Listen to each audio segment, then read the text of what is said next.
Hello, very good morning to all the students. Hope so कि आप सब बहुत बढ़िया से होंगे। तो हम अपने टॉपिक को आगे प्रोसीड करते हैं, that is regarding preventive care of the elderly.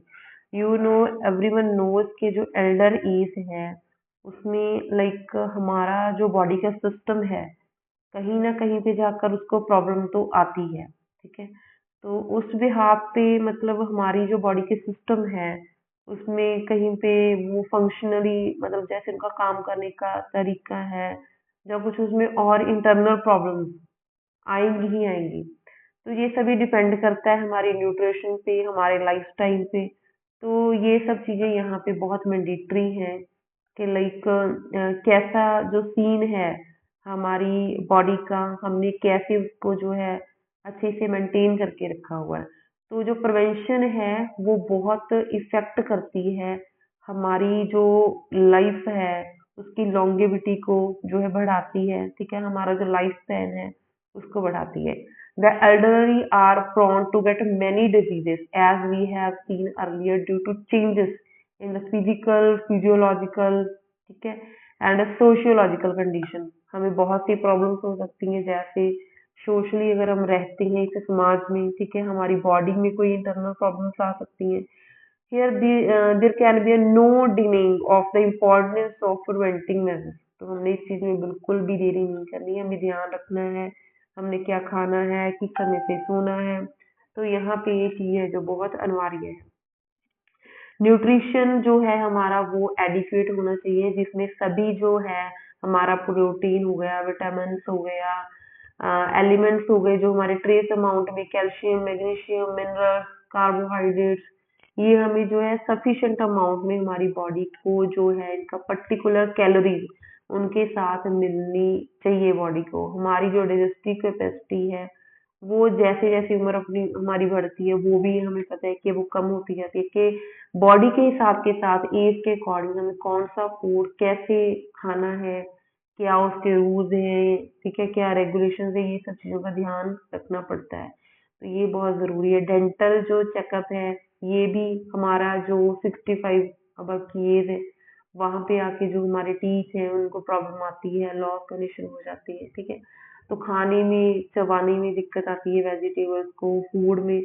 तो ये सब हमने जो डेंटल हमारा हेल्थ चेकअप है ये इम्पोर्टेंट है हमारे लिए कि हमने ये टाइम टू टाइम है जो वो करवाना है। इमोशनली हमारा हमने देखना है, क्योंकि जैसे जैसे हमारी एज बढ़ती है हमारी जो इमोशनल फीलिंग्स हैं वो भी उस हिसाब से जो है कम है या ज्यादा। हमें थोड़ा सा इरिटेट होते हैं हम किसी चीज पे, या इमोशनली बहुत वीक हो जाती है, हमसे कुछ सहा नहीं जाता। तो ये सब चेंजेस हैं जो हमें ओल्ड एज में आकर यहाँ पे फेस करनी पड़ती हैं। तो हमें कुछ सुनने का या फिर कोई हमारा जो नियर वाला है वो चला गया है, जिसकी डेथ हो गई है, तो हम इमोशनली हो जाते हैं यहाँ पे। तो वहां पे जाकर बहुत सी चेंजेस आती हैं। तो हमें ऐसा लगता है कि सोशल आइसोलेशन हो गया है, ठीक है, हमारा ध्यान रखने वाला नहीं है, कोई चला गया है, ये वो, ये सब चीजें हमारे दिमाग में यहाँ पे आती है। तो हमने इन सब चीजों का ध्यान रखना है। सेंसरी चेंजेस में हमारे कान में हमारा सुनने का यो विजुअल ये सब प्रॉब्लम्स आती है, तो इनका मतलब टाइम टू टाइम जो है चेकअप वो जरूरी है। अगर मतलब हम नहीं चेकअप करवाते तो हमें जैसे ग्लैकोमा ऐसे जो डिजीजेस हैं वो आ जाती हैं। तो हमने इस चीजों का ध्यान रखना है, रेगुलर टेस्टिंग रखनी है हमारी हियरिंग की, या फिर हमारा जो भी हमारा आंखों का है। तो टाइम टू टाइम इनको एक्सरसाइज योगा के मतलब अगर हम लेते हैं योगा करते हैं तो उनकी हेल्प से हम अपनी बॉडी को है जो मेंटेन करके रख सकते हैं। मेडिकेशन जरूरी है।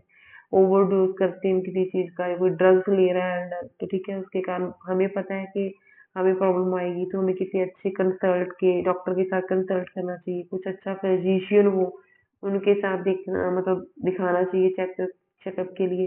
तो मेडिकेशन यहाँ पे जरूरी है। मेडिकेशन के साथ हम अपनी जो प्रॉब्लम्स है उनको रिकवर कर सकते हैं थोड़ा टाइम के लिए, अपने ब्रेन को कंट्रोल करना चाहिए हमें।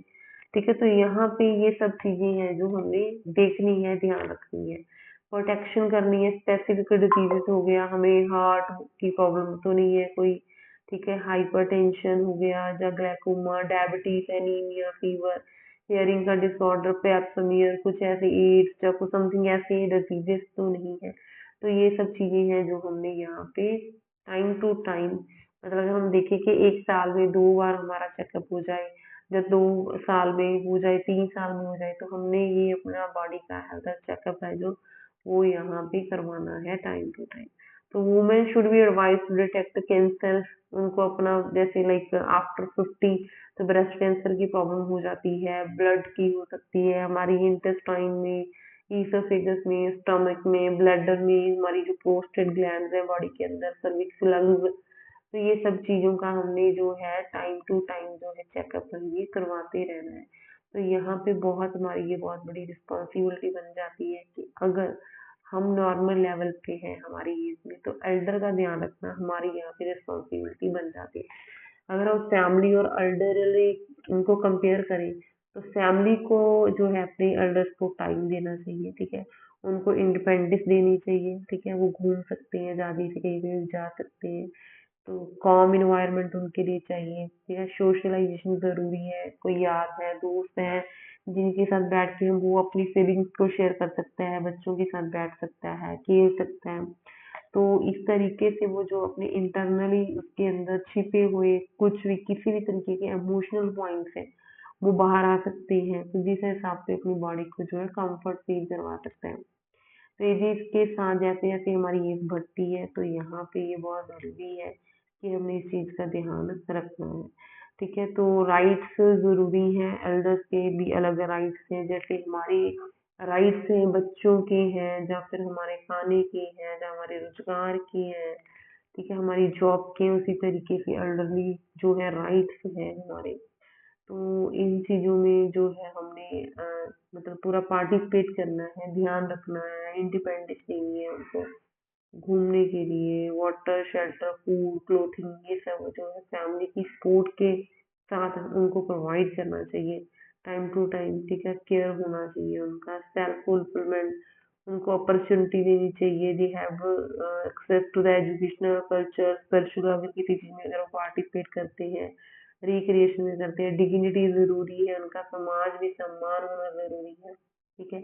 And B free of exploitation, किसी भी वो पॉलिटिक्स या किसी और ऐसी चीजों में इन्वॉल्व ना हो जिसके कारण उनको कोई प्रेशर हो, इन्वॉल्व हो बट कोई ऐसा उनका कोई एक्सप्लॉइटेशन ना करे, विरोध ना कर सके, ठीक है। शान के साथ उनका जो लाइफ है वो बीतना होना चाहिए। अगर हम बात करें, अगर उन्होंने घूमना है कि कंसेशन मिल रहा है, लाइक जैसे हम डील की बात करें, तो बाहर उन्होंने कहीं पे भी जाना है, तो 30% के जो है कंसेशन है टिकट पे सीनियर सिटीजन के लिए, ठीक है, 65 की एज के अबव, तो वो ट्रैवल कर सकते हैं in all classes, in all train through out the India, पूरे समाज में, पूरे इंडिया में वो घूम सकते हैं। तो इन सब चीज़ों का वहाँ पे ध्यान रखना है। इंडियन एयरलाइंस की बात करें, तो वहाँ पे भी उनके लिए जो है कुछ ऐसे डिस्काउंट्स हैं जो ऑफर वहाँ पे जनरेट हुए हुए हैं, लाइक अगस्त 1 1994 में सीनियर सिटीजन को अपना जो प्रूफ इसका दिखाकर वो जो है बेनिफिट ले सकते हैं सहारा इंडिया एयरलाइंस में, इसमें जेट एयरवेज में, ठीक है। तो ये सब जो स्कीम थी ये 1 अक्टूबर को यहाँ पे स्टार्ट हुई थी, और जिसको हम इंटरनेशनली डे ऑफ एल्डरली के नाम से भी जानते हैं। Old age homes are located हर एक जगह पे होने चाहिए, ठीक है। हेल्प एज इंडिया ही ऐसा compiled directly with a view to provide up to date information और 547 home located all over the India. तो बहुत से ऐसे घर बनाए हुए हैं, न्यू दिल्ली में भी है। अगर किसी को प्रॉब्लम आती है किसी पर्सन को, तो वहाँ पे वो आराम से रह सकता है।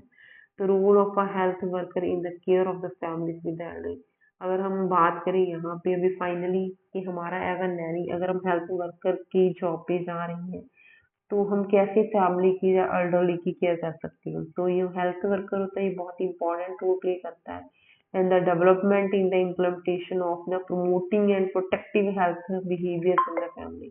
तो उन्होंने इस चीज का ध्यान रखना है, फैमिली का ध्यान रखना है, तो इसका ये ड्यूटी बन जाता है। She can help the family members to identify existing और possible areas of health risk to the elderly. अगर किसी एल्डर को किसी तरीके का कोई हेल्थ इशू हो सकता है, वो सारे पॉइंट को अपडेट करना है, हेल्थ वर्कर ने ध्यान रखना है, ठीक है। तो assessment, first of all the health worker should collect data from the family. तो जो हेल्थ वर्कर हम रखते हैं, जो हायर करते हैं, या फिर कहीं पे चेकअप भी करवाते हैं, तो असेसमेंट है जो वो बहुत इंपॉर्टेंट रोल प्ले करता है। तो उनको जो सारी फैमिली है उनका जो डाटा है वो कलेक्ट वहां से करवाना है। ठीक है। विच family strength concerns and actual potential problems can be identified. तो वो जो फैमिली की हिस्ट्री से हमें जो डाटा मिलता है वो इस तरीके से होना चाहिए कि उसमें दम हो, मतलब ओरिजिनल हो, जिसके बिहाफ पे वो जो रियल वाली असेसमेंट है एल्डर की, अगर हेल्थ को कोई प्रॉब्लम है तो वो लगा सकता है। This would include finding out health protective behaviour which are practically regulated by family. Oral hygiene कैसा था उनका, इम्यूनाइजेशन इंजेक्शन वगैरह लग रखे थे। ठीक है। तो normal changes due to ageing and adapting according. Assessment data should also be include appraisal of health risk of the elderly. Health risk appraisal should include the following. कैसे हाई रिस्क, अगर हम देखें किसी को हार्ट की problem है या कुछ ऐसा सीन है, उससे हम अपनी जो एल्डर है उनकी हेल्थ की जो चेकअप है उनका आराम से आइडिया लगा सकते हैं। फैमिली में किसी को डायबिटीज तो नहीं है, कोई ओवरवेट तो नहीं था, कोलेस्ट्रॉल तो नहीं था किसी का। ठीक है। तो रिक्रिएशन कितना टाइम करते हैं, कितना टाइम स्लीप है, कोई स्ट्रेस तो नहीं है, एग्रेसिव तो नहीं है, या फिर कोई गुस्सा तो नहीं आ जाता उनका, कोई कॉम्पिटिटिव सा बिहेवियर नहीं है, या किसी चीज के साथ उन्होंने कंपेयर कर देना हर एक चीज को। मतलब ये सब चीजें हैं नॉर्मल, हमने चेकअप करनी है। अगर किसी एल्डर को प्रॉब्लम आ रही है तो उनकी फैमिली हिस्ट्री में से हमने ये सब चीजें देखनी है। ब्रेस्ट कैंसर, ठीक है, किसी को इनकी फैमिली के, मान के चलो कोई एल्डर 50-60 प्लस का है, तो उनकी फैमिली में जो उनका मदर था, कहीं उनको कभी ब्रेस्ट कैंसर की प्रॉब्लम तो नहीं हुई, या किसी फादर को मदर को ओवरवेट, कोई पर्सनल हिस्ट्री हो कोई ब्रेस्ट कैंसर की। अगर स्मोकिंग की बात करें, किसी को लंग कैंसर हो गया है, तो हमने ये चेक करना है कि कोई सिगरेट तो नहीं पी रहा था। ठीक है। 10 से ज्यादा पर डे। या फिर हो कोई सर्वाइकल कैंसर है, सर्विक्स का कैंसर हो जाता है, तो then more than two sexual partner married have a high risk sexual activity began. कई बार ऐसा होता है कि जो हमारा रिप्रोडक्टिव सिस्टम है वो 26 से 28 साल की एज में जाके वहां पे जो है मेच्योर होता है। तो ये सब चीजें देखनी है कि उनको कोई उस टाइम पे प्रॉब्लम तो नहीं थी मदर फादर को। ठीक है। या फिर कोलोन का, रेक्टम का, या बॉडी के हमारा स्टमक कैसे काम कर रहा है, कोई अल्सर तो नहीं था। ठीक है। कोई कोलोन तो नहीं था, या फिर कुछ ऐसा हमारे डाइजेस्टिव सिस्टम में ऐसा कोई प्रॉब्लम तो नहीं था। यूट्रन की प्रॉब्लम, यूट्रस को कोई वेजाइनल कोई ब्लीडिंग तो नहीं होती रही थी, मेंस्ट्रुअल पीरियड कैसी थी। ये यहाँ पे इम्पोर्टेंट रोल प्ले करते हैं। Risk of suicide, family history, कोई ऐसा किसी ने पहले किया तो नहीं, या फिर उसके दिमाग में ऐसे ही आ गया। तो असेसमेंट है ये बहुत जरूरी है हेल्थ वर्कर से।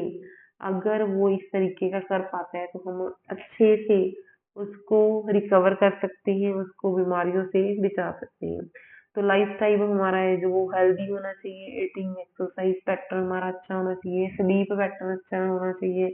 ठीक है। स्ट्रेस को मैनेज करना आना चाहिए, रिक्रिएशन, घूमना, खाना पीना, पोइम लर्निंग, ये सब होना चाहिए, फैमिली के साथ कम्युनिकेट करते रहना चाहिए। तो इन तरीकों से हम बहुत हद तक, मतलब बहुत सी ऐसी डिजीजेस हैं जिसपे ओवरकम कर सकते हैं।